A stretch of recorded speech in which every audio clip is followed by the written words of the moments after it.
오늘 은혜 받으실 말씀은 베드로전서 2장 9절에서 10절 말씀입니다. 그러나 너희는 택하신 족속이요 왕같은 제사장들이요 거룩한 나라요 그의 소유된 백성이니 이는 너희를 어두운 데서 불러내어 그의 기이한 빛에 들어가게 하신 이의 아름다운 덕을 선포하게 하려 하심이라. 너희가 전에는 백성이 아니더니 이제는 하나님의 백성이요 전에는 긍휼을 얻지 못하였더니 이제는 긍휼을 얻은 자니라. 아멘.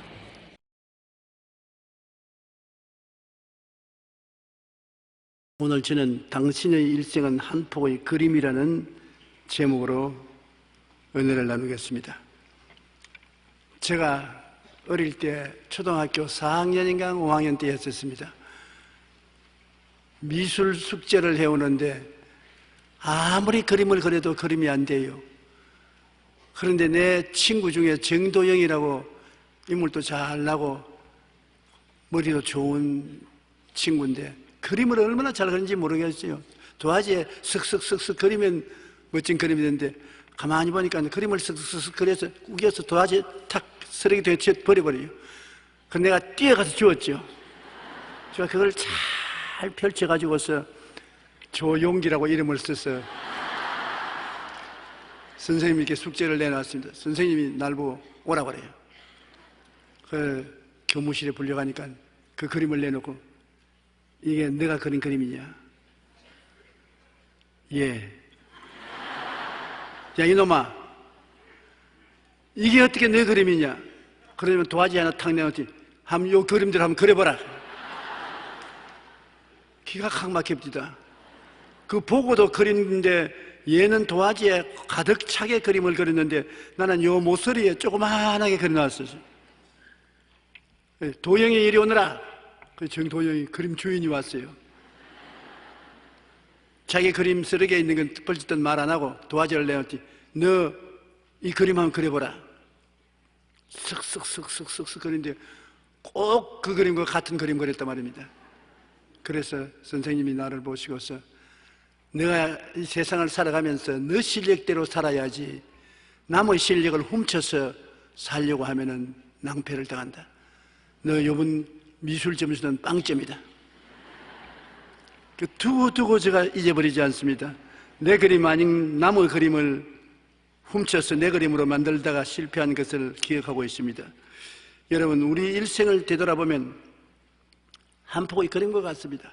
내 인생을 다른 사람이 살아주지 못해요. 다른 사람의 인생을 내가 사는 인생으로 가짜로 설명할 수도 없는 일이고 내 인생을 다른 사람이 살아주지도 않아요. 내 인생은 내가 사는 한 폭의 그림인 것입니다. 내가 살아온 배경이 화폭이 되는 것입니다. 우리가 예를 들어 시몬 베드로를 보면 시몬이 예수님을 만나기 전에는 갈릴리에 있는 어부였습니다. 학교 공부도 못하고 무식하고 물고기나 잡고 술이나 한잔 마시면 주먹질하고 싸움하고 욱박지르는 그러한 저질의 인생이었습니다. 그러므로 그 이름이 시몬이었습니다. 갈대, 바람에 날리는 갈대와 같은 인생이었습니다. 사람들은 그를 볼 때마다 갈대라고 말했었습니다. 그런데 그가 그림을 그릴 때는 갈대 인생의 그림을 그릴 수밖에 없는데 예수님을 만나자마자 예수님이 그린 시몬의 후반기 인생은 갈대가 아니었었습니다. 그는 베드로 반석이었습니다. 예수님의 반석 같은 제자가 되어서 그리스도의 교회의 기둥이 되었던 것입니다. 예수님이 그린 그림은 그 그림이었습니다. 마태복음 16장 18절로 19절에 내가 네게 이르노니 너는 베드로라. 내가 이 반석 위에 내 교회를 세우리니 음부의 권세가 이기지 못하리라. 내가 천국 열쇠를 네게 주리니 내가 땅에서 무엇인지 매면 하늘에서도 매일 것이요 내가 땅에서 무엇이든지 풀면 하늘에서도 풀리리라. 이것은 예수님이 시몬을 향해서 하신 말씀인데 어떤 그림을 그리겠다는 것을 예언해 주신 것입니다. 내 인생의 그림이 변화될 수 있는 이유가 있습니다. 여러분, 아무리 지금까지 살아온 내 인생의 그림이 보잘것없는 그림이요, 사람들이 이맛살을 찌푸리는 그림이라도 아름다운 그림으로 변화시킬 수가 있는 것입니다. 내 그림을 변화시키는 변화의 틀을 주님이 제공하고 있는 것입니다. 주님이 시몬을 변화시켜서 베드로라는 유명하고 놀라운 그림을 그리게 한 것처럼 여러분과 나를 택해서 여러분 화폭에 주님이 직접 화필을 가지고 그려넣어 훌륭한 인생의 그림을 그릴 수가 있는 것입니다. 그것은 하나님이 이미 내 인생이 이렇게 그려질 수 있다는 것을 보여준 그림이 있습니다. 그것이 바로 예수 그리스도의 십자가인 것입니다. 예수님이 십자가를 걸머지실 때 어떤 특정인 을 위해서 걸머진 것 아닙니다. 모든 죄를 짓고 불의하고 추악하고 버림을 받아야 마땅한 인생들을 불러서 주님께서 십자가의 그림에 화합되게 만들어서 변화된 인생을 살도록 만들어 주시는 것입니다. 예수님을 통한 대속받은 인생을 우리는 믿음으로 받아들이면 예수님 십자가를 통해서 여러분에게 새로운 그림을 그립니다. 이번 그림은 배경이 십자가고 물감이 예수님이 보혈이고 그 결과는 오중보험과 삼중축복인 것입니다. 마가복음 10장 35절에 인자가 온 것은 섬김을 받으려 함이 아니라 도리어 섬기려 하고 자기의 목숨을 많은 사람의 대속물로 주려 함이라. 예수님을 통한 대속받은 인생을 믿음으로 받아들일 수 있어요. 여러분, 우리는 모두 다 차별 없이 이 자리에 잘났든 못났든 공부를 잘했든 못했든 훌륭한 집안에 태어났든 못 태어났든 상관없어요. 우리는 전부 시몬과 같은 인생인 것입니다. 갈대입니다. 그러나 갈대로 남아있을 필요가 없는 것입니다. 주님께서 십자가로 우리를 초청합니다. 수고하고 무거운 짐진 자들은 다 내게로 오라. 내가 너를 쉬게 하리라. 십자가로 초청해서 예수 그리스도를 구주로 모시게 하면 주님은 십자가를 통해서 시몬을 베드로로 변화시킨 것처럼 새로운 그림을 그리시는 것입니다. 여러분의 모습이 지금과는 완전히 다른 모습으로 변화될 수 있는 것입니다. 죄의 용서와 의의 선물을 받은 놀라운 인생입니다. 우리는 그리스도 안에서 그 은혜의 풍성함을 따라 그의 피로 말미암아 속량꽃 죄사함을 받았느니라.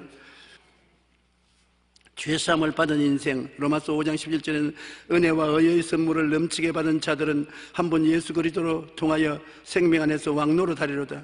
우리가 그리스도의 용서와 의를 받고 생명 안에서 왕노릇한다. 당당하게 인생을 살아갈 수 있는 모습으로 주님이 그려주는 것입니다. 허물을 청산받고 거룩한 인생을 살 수 있게 하는 것입니다.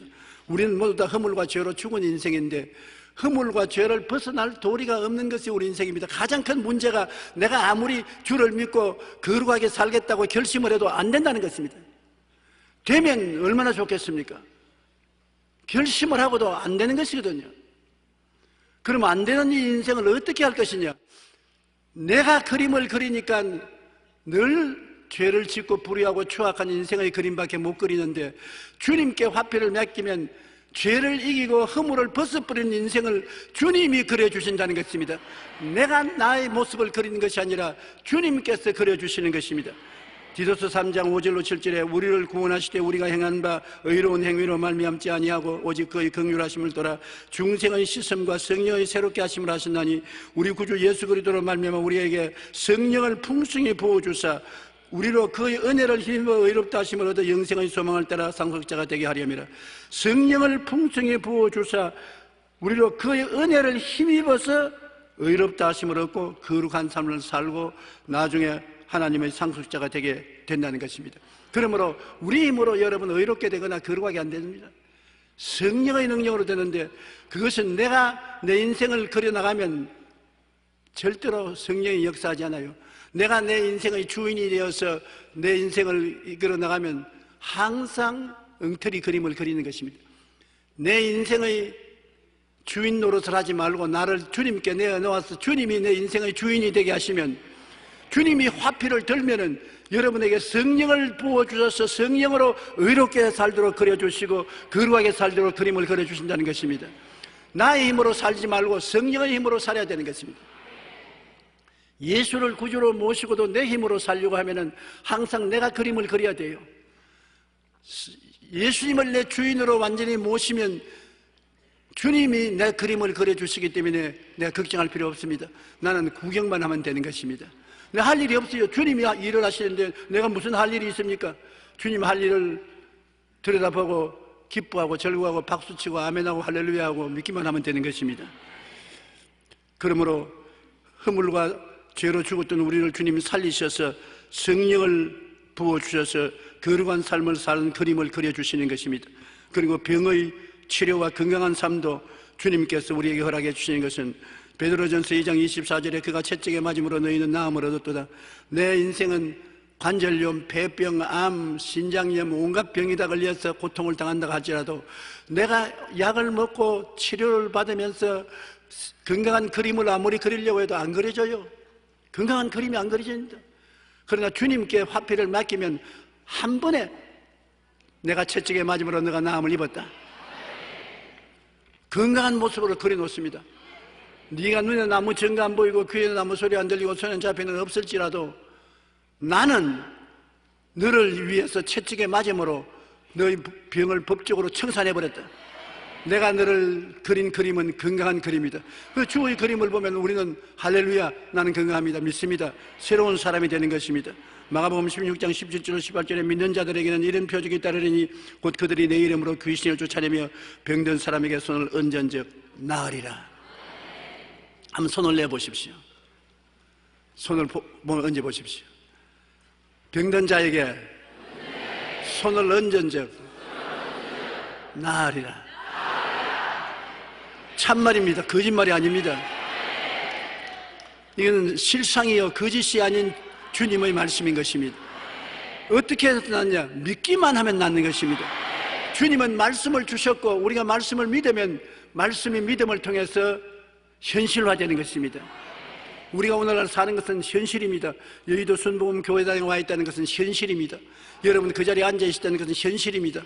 그러나 하나님의 말씀도 믿으면 그와 똑같은 현실이 되는 것입니다. 초월적인 현실이 되는 것입니다. 인간의 법칙으로는 상상할 수 없는 기적적인 현실이 이루어지는 것입니다. 그러므로 믿으면 되는 것입니다. 성경은 뭐라고 말합니까? 내 믿은 대로 될지어다. 믿음이 약한 자여 왜 의심하였느냐? 오, 내 믿음이 크도다. 내 믿음이 너를 고쳤으니 평안히 가라. 믿음은 하나님의 말씀을 현실화시키는 것입니다. 여러분이 주님이 하신 일을 믿기만 하면 주님은 여러분 믿음을 받아서 샥 현실의 건강한 모습의 그림을 그려놓고 마는 것입니다. 그러므로 우리가 힘이 없는 것 아닙니다. 우리가 세상적인 권력이나 힘, 세상적인 부귀나 영화가 없다고 해서 없는 줄로 생각하면 안 되는 것입니다. 여러분에게는 하나님 말씀이 있습니다. 그리고 보통 사람들도 말씀 가지지만은 말씀은 현실화될 가능성을 가지고 있는데 믿음을 가지고 있어서 믿기만 하면 모든 것이 현실화되는 것입니다. 그런데 여러분은 믿음이 있습니다. 그러므로 여러분은 세상의 권세가 없어도 믿음의 권세가 있고, 세상에 건강이 없어도 믿음으로 건강이 있고, 세상에 돈이 없어도 믿음으로 돈이 있고, 세상으로 부자가 아니라도 믿음으로 부자가 될 수 있습니다. 갈라디아서 3장 13절로 14절 우리 다 같이 읽어보십시다. 그리스도께서 우리를 위하여 저주를 받은 바 되사 율법의 저주에서 우리를 속량하셨으니 기록된 바 나무에 달린 자마다 저주 아래 있는 자라 하였음이라. 이는 그리스도 예수 안에서 아브라함의 복이 이방인에게 미치게 하고 또 우리로 하여금 믿음으로 말미암아 성령의 약속을 받게 하려 하심이라. 아브라함의 복을 우리가 받겠다. 하나님이 아브라함에게 뭐라고 말했습니까? 내가 내게 복 주고 복 주며 번창케 하고 번창케 하리라.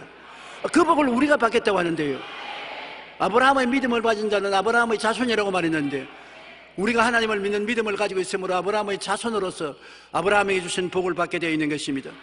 저주에서 해방되고 형통한 삶을 하나님은 여러분 마음에 그려놓기를 원하시는 것입니다. 고린도후서 9장 8절도 같이 읽어보십시다. 하나님이 능히 모든 은혜를 너희에게 넘치게 하시나니 이는 너희로 모든 일에 항상 모든 것이 넉넉하여 모든 착한 일을 넘치게 하려 하심이라. 이야, 야훼는 나의 목자시니 내게 부족함이 없다고 하시더니 모든 일에 항상 모든 것이 넉넉하여 모든 착한 일을 넘치게 하려 하심이라. 우리가 착한 일을 하겠다는 동기만 올바르면 그 다음에는 모든 일에 주님이 우리에게 복을 주겠다고 약속했으므로 믿으면 현실화되는 것입니다. 이것을 그냥 그림으로 가상으로 생각하지 말고 실상으로 믿으면 현실화된다고 여러분 믿으시기 바랍니다. 그래서 마음에 긍정적인 생각을 가지고 마음에 가난의식, 실패의식, 궁핍의식을 버리고 나는 항상 필요한 것이 채워주시는 모든 일에 항상 모든 것이 넉넉하다는 긍정적인 마음을 갖고 살게 되시기를 주의 이름으로 축원합니다. 그리고 후반기에 주님께서 그리기를 원하시는 인생은 성령으로 이끌리는 삶인 것입니다. 성령이 오시면 희망찬 꿈을 주시는 역사를 하는 것입니다. 성령은 이 땅에 오셔서 제일 먼저 하는 것이 꿈을 주는 것입니다. 성령이 임하시면 젊은이에게는 환상을, 늙은이에게는 꿈을 주겠다. 꿈과 환상은 현재 일이 아닙니다. 미래 가상적인 것입니다. 그러나 미래 가상적이지만 이 꿈과 환상을 마음속에 품고 기도하고 믿으면 현실화되는 것입니다. 하나님 말씀은 그냥 그대로 믿으면 현실화되지만은 그 이외의 것은 내 마음에 소원이 있어 소원이 이루어진 모습을 꿈꾸고 그것을 기도하고 믿으면 그것이 현실화되는 것입니다. 그러므로 희망찬 꿈이 있는 삶으로 이끌어주는 것이 성령인 것입니다. 성령은 여러분에게 끊임없이 희망을 가져라, 소망을 가져라, 낙심하지 말라, 바라는 것을 꿈꾸어라, 바라는 것을 꿈꾸어라, 그렇게 하시는 것입니다. 그렇기 때문에 예수 믿는 개인이나 나라가 머리가 되고 꼴이 되지 않고 위에 있고 아래 내려가지 않고 남에게 꼴을 주지 않는 것은 예수 믿는 나라와 개인은 꿈을 마음속에 품기 때문인 것입니다. 꿈을 꿈기 때문에 하나님이 같이 계신 것입니다. 사람이 꿈을 가지고 있으면 끝까지 하나님은 그 꿈을 이루어 주기 위해서 따라오십니다만 꿈을 포기하면 하나님이 그 사람을 포기한 것입니다. 창세기 1장 2절에 보면 땅이 혼돈하고 공허하며 흑암이 깊음 위에 있고 하나님의 영은 수면에 운행하시더라고 했는데 땅이 공허하고 혼돈하고 흑암이 깊음 위에 있어도 하나님의 꿈이 있으니 성령이 운행하시니까 새로운 세계가 만들어진 것입니다. 지금 여러분을 위해 성령이 임하여 계십니다. 왜냐? 성령으로 말미암지 않고는 예수를 주라고 할 수 없습니다. 예수를 주로 믿고 앉았지요. 성령이 여러분께 있기 때문에 그런 것입니다. 못 느껴도 말씀은 거짓이 없습니다. 성령이 운행하기 때문에 여러분은 예수를 믿게 된 것이요, 안 그러고는 예수를 구주로 믿을 수가 없습니다. 그 성령이 운행하시면 흑암은 광명으로, 무질서는 질서로, 죽음은 생명으로, 주는 미로 변화를 시키는 것입니다. 창조적인 역사를 베풀어 주시는 것입니다. 그러므로 여러분은 긍정적이고 적극적인 꿈을 가질 수가 있는 것입니다. 고린도전서 2장 9절로 10절 우리 다 같이 읽어보십시다. 하나님이 자기를 사랑하는 자들을 위하여 예비하신 모든 것은 눈으로 보지 못하고 귀로 듣지 못하고 사람의 마음으로 생각지도 못하였던 것 같으니라. 오직 하나님이 성령으로 이것을 우리에게 보이셨으니 성령은 모든 것 곧 하나님의 깊은 것까지도 통달하시느니라. 하나님이 우리 위해서 예비한 것은 우리 눈으로 안 보이고 우리 귀로 안 들리고 우리 손으로 만질 수 없는데, 이 하나님이 예비한 것을 그려내는 분이 누구냐? 우리와 같이 계신 성령이라는 것입니다. 우리가 꿈만 버리지 아니하면 성령이 우리를 통해서 기도하고 지혜와 총명과 모략과 재능을 주셔서 그림을 그려내는 것입니다. 여러분의 꿈을 따른 그림을 그려내는 것입니다. 그러므로 하나님은 여러분께서 영혼이 잘됨같이 범사에 잘되고 강건하기를 원하셔서 여러분에게 예비해 놓았었는데, 이 예비는 성령이 이끌어내는 것입니다. 그리고 하나님이 여러분 인생에 그려놓을 그리면 예수 그리스도를 닮은 삶을 사는 것입니다. 에베소 5장 8절로 9절에 너희가 전에는 어두움이더니 이제는 주 안에서 빛이라, 빛의 자녀들처럼 행하라. 빛의 열매는 모든 착함과 의로움과 진실함이 있느니라. 예수님은 우리의 빛입니다. 우리는 예수님이 오기 전에는 어디서 와서 왜 살며 어디로 가는지 모르고 캄캄절벽에 있었습니다. 예수님 안에서 우리는 어디서 와서 왜 삶이 어디로 가는지를 아는 것입니다. 예수님은 우리의 빛이요, 우리의 생명이시요, 우리 구원이시요, 생명의 능력이 되시는 것입니다. 그러므로 예수님 빛 아래서 빛의 열매로 착하게 살고 의롭게 살고 진실하게 살아, 이렇게 그리스도를 닮은 삶을 살도록 성령으로 주님이 그림을 그려주시는 것입니다. 성령의 열매는 무엇입니까? 성령이 우리에게 와서 사랑과 희락과 화평과 오래 참음과 자비와 양성과 충성과 온유와 절제라. 이 열매를 내 힘으로 어떻게 맺습니까? 포도나무에 가지가 자기 마음대로 열매를 맺습니까? 가지가 포도나무에 붙어 있으면 포도나무에서 물기와 양분이 들어와서 열매를 맺죠. 자기는 열매 못 맺습니다. 여러분이 스스로 이런 열매 못 맺습니다. 포도나무에 붙어있어 예수님께 꽉 붙어있어서 예수님 믿고 예배하고 찬송하고 있으면 지절로 맺어지는 것입니다. 하나님의 성령의 능력으로 이 열매를 맺게 해주시는 것입니다. 그렇기 때문에 예수님 말하기를 수고하고 무거운 짐진 자들은 다 내게로 오라. 내가 너희를 쉬게 하리라. 나는 마음이 온유하고 겸손하니 나의 멍에 십자 나의 멍에 밑에 들어와서 나의 멍에를 지고 내게 배워라. 그리하면 너희 마음에 쉼을 얻으리니 내 멍에는 쉬고 내 짐은 가벼움이라. 주님은 십자가의 멍에 여러분의 인생의 짐을 다 짊어지고 계신 것입니다. 여러분의 일과 여러분의 짐과 여러분의 문제와 고통과 괴로움 하나 없이 다 예수님이 대신 짊어지고 내 십자가 멍에 밑으로 들어오너라. 짐은 내가 짊어지고 넌 내 밑에 들어와서 믿고 따라만 오면 된다고 말씀하시는 것입니다. 주님께서 다 책임지시니 여러분 책임질 거 없지 않습니까? 여러분 할 일 없으니까 뭐 합니까? 믿고 따라만 가면 되는 것입니다. 내가 여러분 일을 다 돌봐주면 여러분 할 일이 없지 않습니까? 그럼 뭐 합니까? 날 따라만 가면 되는 것이에요. 우리 예수님이 우리에게 와서 너희 짐을 내가 다 맡았다. 내 일도 내가 맡고 내 염려, 근심, 불안, 초조, 절망을 다 맡았다. 그러므로 이제 네가 할 일이 없으니까 나를 믿고 따라만 오너라.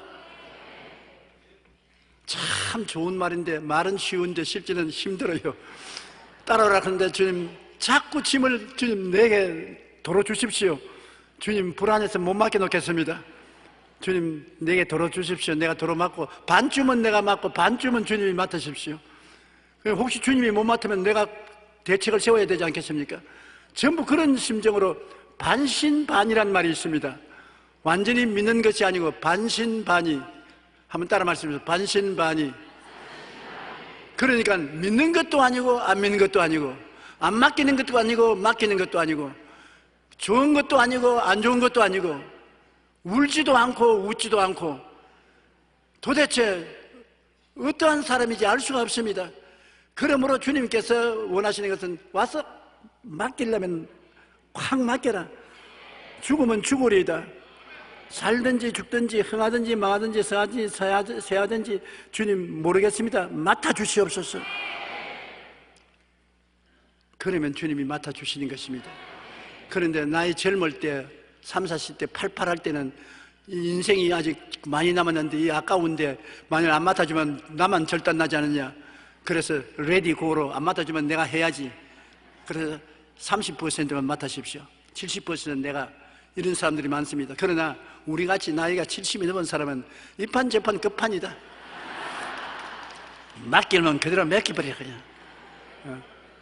지금까지도 못 맡기면 언제는 맡길 시간이 없습니다.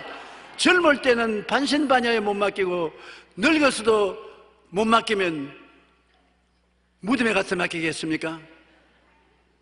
무덤은 맡길 곳이 못 되는 것은 불러도 대답 없는 이름이여 부르다가 내가 죽을 이름이여. 정막강산입니다. 여러분 공동묘지에 가서 사랑하는 사람 사랑한다고 아무리 칭찬해 보십시오. 무슨 말이 있는가? 미운 사람 보고 죽일 놈 살릴 놈 해도 아무 말도 안 합니다. 살아있을 동안에 주님을 믿어야 되는데 여러분 중에 다 50이 넘은 분 한번 손 들어봐 주십시오. 굉장히 많으시네. 여러분에게는 내가 특별히 말합니다. 이 판 제 판입니다. 여러분이 힘으로 해봤자 별 볼 일 없어요. 맡겨버리십시다. 우리 한번 예수님께 콱 맡겨버리십시다. 그러면 주님께서 책임지겠다고 하시는데 여러분 위해서 십자가에 못 박혀 몸을 찢고 피를 흘려주셔서 사랑하시는 그분, 하늘과 땅의 모든 권세를 가진 그분이 믿으라고 하는데 그런 분 못 믿으면 누구를 믿겠습니까? 한번 따라 말씀하십시오. 나는 한번 믿어보겠습니다. 아멘. 그래서 내 인생의 그림을 새롭게 하기 위해서는 그리스도가 그려놓으신 십자가 구원받은 인생을 나의 삶으로 받아들이자 그 말인 것입니다.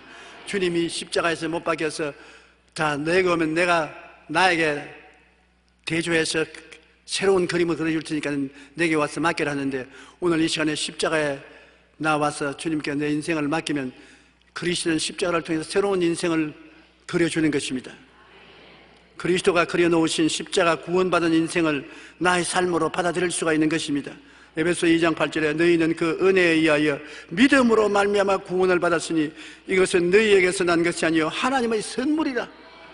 십자가를 통하여 하나님이 새로운 선물로 인생을 주시기를 원하는 것입니다. 여러분이 행함으로 만드는 인생이 아니라 주님이 예비한 인생으로 선물로 인생을 주시기를 원하시는 것입니다. 베드로전서 2장 9절로 10절 본문을 보면 너희는 택하신 족속이요 왕같은 제사장들이요 거룩한 나라요 거의 소유된 백성이니 이는 너희를 이 어두운 데서 불러내어 거의 기이한 빛에 들어가게 하신 이의 아름다운 덕을 선포하게 하려 하심이라. 너희가 전에는 백성이 아니더니 이제는 하나님의 백성이요 전에는 긍휼을 얻지 못했더니 이제는 긍휼을 얻은 자니라. 입이 딱 벌어집니다. 나는 이런 사람으로 생각 안 했는데 왕같은 제사장이여 거룩한 나라여 거의 소유된 백성이여 언제 내가 그런 사람이 되었습니까? 십자가를 끌어안으면 십자가를 통해서 이런 그림을 그려주겠다, 이런 사람의 모습을 만들어주겠다는 것입니다. 그러므로 우리 자신에 대한 새로운 이미지를 가지고 새로운 의식을 가져야 되는 것입니다. 내 인생의 그림이 새로워져야 되는 것입니다. 성경에 보면 사마리아 여인이 남편 없이 희망 없이 살았는데 물길로 나왔다가 예수님 만나고 난 다음 전도자로 변화되었을 것입니다. 변화되었었어요. 누가복음 5장 32절에 주님 뭐라고 말했습니까? 내가 의인을 부르러 온 것이 아니요 죄인을 불러 회개시키러 왔노라. 나는 죄가 너무 많아서 주님이 나 같은 사람 안 돌봐줍니다. 주님은 죄인 구원하러 왔지 의인 구원하러 안 왔습니다. 어부가 바닷가에 나가는 것은 모래 구경하러 간 것이 아니라 바지락 지우러 간 것입니다. 바지락이 많다고 해서 아이고 발에 자꾸 밟히니까 싫다, 바지락이 내 때문에 미안합니다, 그렇게 할 필요 없어요. 바지락 주우러 어부가 나오는 것은 예수님이 세상에 온 것은 죄인을 구하러 찾으러 나온 것입니다. 죄인이 있는 곳에 예수님이 계신다. 병자 있는 곳에 예수님이 계신다. 가난이 있는 곳에 예수님이 계신다. 죽음이 있는 곳에 예수님이 계신다. 그런 것을 변화시키기 위해서 주님이 오신 것입니다. 변화받을 필요가 없으면 뭘로 왔습니까? 변화시킬 필요가 없는데 뭐 변화시키는 예수가 필요한 것입니까? 패션 전문을 하는 사람이 오늘날 봄, 여름, 가을, 겨울이 올 때마다 옷 패션이 달라지지 않습니까? 그 봄, 가을, 겨울이 온다고 패션 그린 사람이 원망합니까? 원망 안 합니다. 봄은 봄이 와서 좋고 여름은 여름이 좋고 가을은 가을이 좋고 겨울은 겨울이 좋은 것처럼 주님은 여러분을 좋은 사람으로 만들기 위해서 왔기 때문에 변화시키는 역사를 베풀 수 있는 재료가 필요한 것입니다. 죄인은 의인으로 바꾸어주고 허물 많은 사람은 거룩한 사람으로 바꾸어주고 병든 자는 건강한 사람으로 변화시켜주고 저주받은 사람은 복받은 사람으로 만들어주고 죽은 사람은 영생을 얻게 만들어주고 절망은 소망으로 기쁨이 없으면 기쁨을 주는 변화시키는 우리 주 예수님이 그를 위해서 왔기 때문에 여러분 이 세상에 버릴 사람이 아무도 없습니다. 우리가 어떠한 곳에 계시도 그곳에 예수님이 찾아오시는 것입니다. 그러므로 예수님은 오늘 이 자리에 와 계신 것입니다. 고린도후서 5장 11절에 누구든지 그리스도 안에 있으면 새로운 피조물이라 이전 것은 지나갔으니 보라 새 것이 되었도다. 누구든지 죄를 짓고 불의하고 추악하고 버림을 받아야 마땅한 누구든지 예수 그리스도를 모시면 새로운 피조물이 된다. 절대로 옛날 사람으로 남아있지 않는다. 보라 새 것이 되었다. 왜냐하면 주님 자체가 변화시키는 능력이기 때문에 들어오면 변화가 일어나기 시작하는 것입니다. 새 사람으로 변화되는 것입니다. 어떤 사람은 좀 슬로우고 어떤 사람은 퀵하지만 퀵이 안 된다고 슬로우한 사람 낙심하지 마시기 바랍니다. 그러므로 화필을 주님에게 맡기고 내가 내 주장대로 그리지 마십시다. 내 주장대로 그리면 인생을 마지막 망칩니다. 예수님께서도 겟세마네 동산에서 고민했습니다. 주여 할 수만 있으면 이 자들 내게서 옮기시옵소서. 그거는 주님이 원하시는 그림인 것입니다. 내 마지막 그림은 십자가에 달리지 않고 이 땅에서 엘리야처럼 들려 올라가기를 원합니다. 그거는 예수님이 그리기를 원하는 최후의 그림인 것입니다. 그러나 주님이 뭐라고 말했습니까? 내 뜻대로 마옵시고 주님 뜻대로 하시옵소서. 내 뜻대로 그림을 그리고 싶지만은 그러나 그림을 내가 그리기를 원치 않습니다. 주님 뜻대로 그리십시오.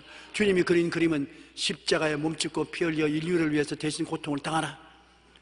비참한 고통을 당하는 것을 주님이 명령하시지만 주님이 맡겼으므로 하나님이 그리스도를 통해서 우리를 구원할 수 있는 놀라운 역사를 베풀어 주신 것입니다.